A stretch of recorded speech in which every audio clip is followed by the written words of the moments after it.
दुनिया का सबसे बड़ा धार्मिक और सांस्कृतिक महाकुंभ का मेला, जो प्रयागराज का न सिर्फ आस्था का केंद्र है बल्कि भारतीय संस्कृति और परंपराओं का अद्भुत संगम भी है। महाकुंभ का मेला दुनिया का सबसे बड़ा धार्मिक आयोजन है जिसमें करोड़ों श्रद्धालु एकत्र होते हैं। यह आयोजन हर 12 साल में होता है और इसकी ऐतिहासिक और आध्यात्मिक गहराई अनमोल है। 2025 में यह दिव्य आयोजन प्रयागराज में होने जा रहा है। इस मेले की खास बात यह है कि यहाँ करोड़ों श्रद्धालु, साधु संत, नागा बाबा और विदेशी पर्यटक पहुंचते हैं। यह सिर्फ एक धार्मिक आयोजन ही नहीं बल्कि भारतीय संस्कृति का उत्सव है। महाकुंभ मेले की जड़ें पौराणिक कथाओं में है। ऐसा माना जाता है कि समुद्र मंथन के दौरान जब अमृत कलश निकला तब देवताओं और असुरों के बीच इसे पाने के लिए संघर्ष हुआ। कहते हैं कि अमृत की कुछ बूंदें 4 जगहों पर गिरी: प्रयागराज, हरिद्वार, उज्जैन और नासिक। इन्हीं स्थानों पर कुंभ मेले का आयोजन होता है। यही कारण है कि महाकुंभ को इतना पवित्र माना जाता है। यहाँ स्नान करने से पापों का नाश होता है और मोक्ष की प्राप्ति होती है। 13 जनवरी से शुरू होकर यह मेला 26 फरवरी तक चलेगा। कुंभनगर जिले को 6000 हेक्टेयर में बसाया गया है, जिसमें 4000 हेक्टेयर क्षेत्रफल में मेला और 1900 हेक्टेयर क्षेत्रफल में पार्किंग बनाई गई है। कुल 25 सेक्टरों में मेला क्षेत्र को बांटा गया है।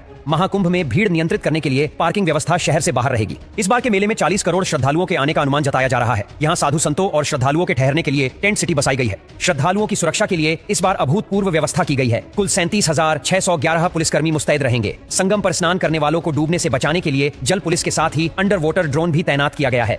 यह ड्रोन 300 मीटर के दायरे में किसी भी डूबते व्यक्ति को खोजने में सक्षम होगा। महाकुंभ मेले में हर दिन लाखों की संख्या में लोग आते हैं। भीड़ को सही तरीके से मैनेज करना एक बड़ी चुनौती होती है। इस बार AI तकनीक का उपयोग बड़े पैमाने पर किया जा रहा है। हाई रेजोल्यूशन कैमरे और AI एल्गोरिदम के जरिए भीड़ की स्थिति को लाइव मॉनिटर किया जाएगा। इन कैमरों से डेटा प्राप्त कर AI तुरंत अलर्ट भेज सकता है। अगर कहीं भीड़ ज्यादा बढ़ने लगे तो AI आधारित मोबाइल ऐप श्रद्धालुओं को उनके गंतव्य तक पहुंचने के लिए सबसे तेज और सुरक्षित रास्ता बताएंगे। AI तकनीक ट्रैफिक लाइट और वाहनों के मूवमेंट को स्वचालित रूप से नियंत्रित करेगी, जिससे जाम की समस्या कम होगी। मेले में एंट्री पॉइंट पर AI आधारित फेस रिकॉग्निशन कैमरे लगाए जाएंगे, जो संदिग्ध गतिविधियों और लोगों की पहचान तुरंत कर सकती है। श्रद्धालुओं को सही दिशा और सेवाओं की जानकारी देने के लिए मोबाइल ऐप और डिजिटल साइन बोर्ड लगाए जाएंगे। 45 दिनों के कुंभ मेले में शामिल होने के लिए आप सड़क मार्ग, रेल मार्ग या वायु मार्ग से पहुंच सकते हैं। तीर्थयात्रियों के लिए विशेष ट्रेनों और बसों की व्यवस्था की गई है। दिल्ली, मुंबई, बेंगलुरु और अहमदाबाद से प्रयागराज के लिए स्पेशल फ्लाइट की शुरुआत की गई है। इन सभी शहरों से डेली स्पेशल फ्लाइट चलेगी। हालांकि महाकुंभ में पर्यटकों की काफी भीड़ होती है, इसलिए पहले से ही टिकट बुक करा लें ताकि आसानी से कंफर्म टिकट मिल सके। तो दोस्तों, महाकुंभ मेला 2025 में आने का मौका मत गंवाएं। यह सिर्फ एक मेला ही नहीं